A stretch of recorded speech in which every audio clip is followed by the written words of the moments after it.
We welcome Linda Cohn to our show, Sports Center anchor. She's been with us before. We know she loves the Rangers and the Mets, and we're talking NFL draft. Plenty going on, no doubt about that. And I think she's got a Sports Center hit coming up at the bottom of the hour at 11:30. So we will not certainly make her miss that. That is for sure. Linda, Roger Weiland, and Chris Honorato in Albany on ESPN Radio. Good morning.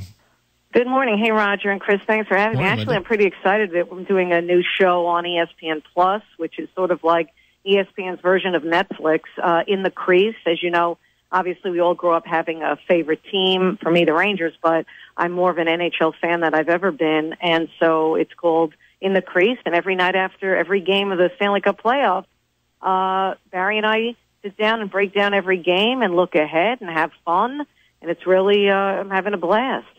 Well, tell Barry Melrose we said hello. He's a 518 guy. He's a Glens Falls guy. Yes, he is. Glen Falls guy. No doubt. No doubt. So, Linda, let's stay with the hockey here just for a sec, because I know the Rangers let go Alain Vigneault. What did you think of that move? And then what are you hearing about whom their next head coach is going to be? I was a little bit surprised they let go of Alain Vigneault because of what led up to that. You know, after the last regular season game, the press conference by AV was very positive. He was looking forward to coming back next year. He accepted the reboot as Jeff Gorton, the GM, and Glenn Sather had described what was going on at the trading deadline.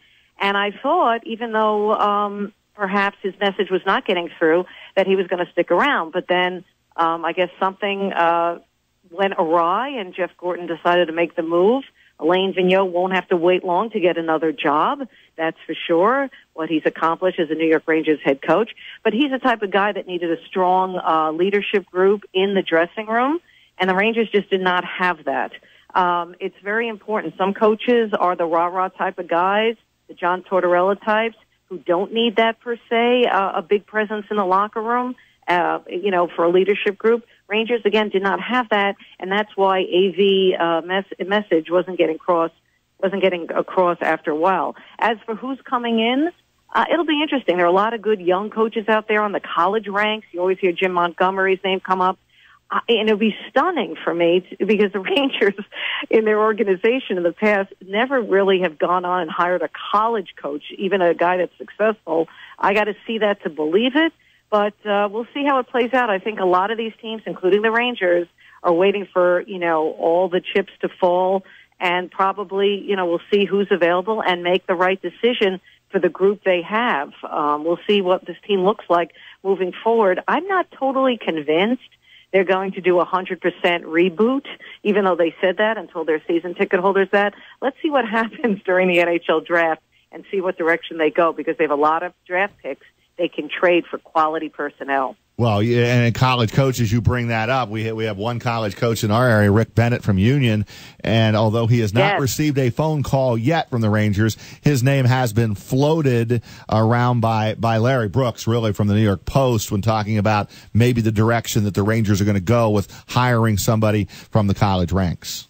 Yeah, for sure. And my gosh, what a career he has had, and he deserves an opportunity, if not with the Rangers, with someone else.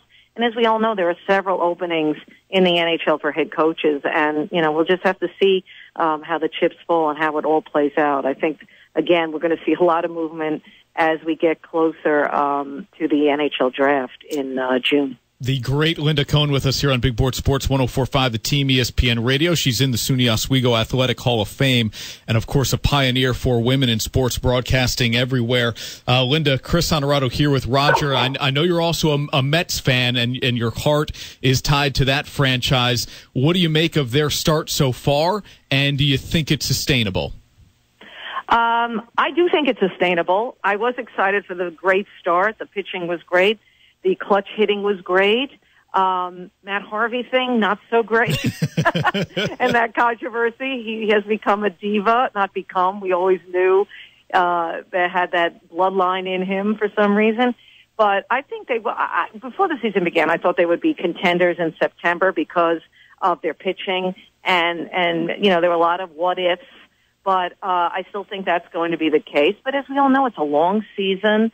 I just love their you know what I love? I love their group. I love how they really like each other. You can tell the body language in the dugout. It wasn't only when they were winning, but when they were facing adversity. So that's always a good sign that you have a good group, and I think that's what the Mets are. And I think they're a reflection of this manager, Mickey Callaway. We didn't know a lot about him before he came aboard, but my goodness, the players are really needed new guidance, new direction. No offense to Terry Collins. He did all he could with what was given to him. But, it was time for a new voice, a younger man, and it's working so far. And as Met fans, as we know, we just have to enjoy the journey and pray that Yoenis Cespedes stays healthy. Yeah, no doubt about that. Linda, got to ask you about the NFL draft. It's the buzz right today. How do you see this unfolding tonight? And I guess one of the stories that's already out there this morning that's gotten a lot of play has been the tweet, the high school tweets with some racial slurs from Josh Allen, who has apologized. Do you think that will affect his draft status tonight with any of these teams? Oh, my goodness. I cannot believe. There's always something, right? Yeah. It's just really unfortunate. I'd hate to think that, as a high schooler, a bad decision. How many high schoolers make bad decisions? We've all made bad decisions in high school. This was a bad one made by Josh Allen to tweet that out, for sure. So I'd hate to think that would change anything in the direction and where he is supposed to be. But do I think it could? Yeah, of course, because in the world we live in now, people are afraid. Everyone, they're just afraid of the reaction Right. if they do this. But I'm so excited. This is the most exciting day of the sports calendar this night. I'm a Giants fan. I've been going back and forth, and I'm sure obviously your listeners, a lot of Giants fans in the Albany area. For so long I've been consistent. I wanted Saquon Barkley because this guy's a difference maker. Let's face it, he's a guy that can step in right away and probably be the best running back in the NFL. And I'm not kidding. I mean, if not, he'd be in the top 3. A rookie coming in, lining up, starting in this position, being in the top 3 best running backs in the league. That's how good Saquon Barkley is. He's going to be tough to pass up. The only thing I see them doing is trading down and getting a bunch of picks.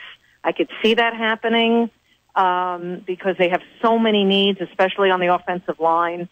So I just don't know what's going to happen with the Giants. I'm not going to be disappointed if they pick Barkley and take the safe route and get this difference maker. As for the quarterbacks, boy, it's a crapshoot. But everything I've heard and read and talked to when I talk to Mel or Todd, I mean, basically all these guys, it's going to be a process. No one really is going to step in and light the world on fire. There's something about Baker Mayfield that I like. I really like this guy. I mean, maybe it's the swag, whatever it is. I think he'll find a way to get things done despite his size. He's got so much talent.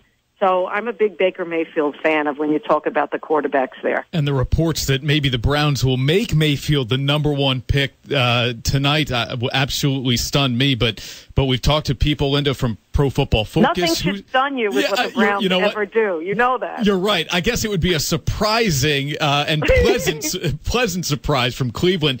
Check out In the Crease. It's on ESPN Plus, a very cool on-demand service now, which, of course, we all want these days. $5 a month, and you get access to all the great video content that ESPN provides. Linda, at the end of the day, who do you think is raising the cup? Well, I have to stay with my pick. I think it's Nashville and Boston in the Stanley Cup final. And I think Nashville's going to find a way to do it. But, I mean, who knows? Why not the Vegas Golden Knights? Let's just go all in on the history. Every round they make history, and that's kind of fun. And who wanted to be hanging out in Vegas raising a Stanley Cup? I would sign on for that. Linda, always a pleasure. I know you got Sports Center coming up, so get to that, and we'll get back in touch. But always a pleasure having you on for a few minutes here in Albany. My pleasure. Thanks a lot, Linda. guys. Thanks, Take Linda. care.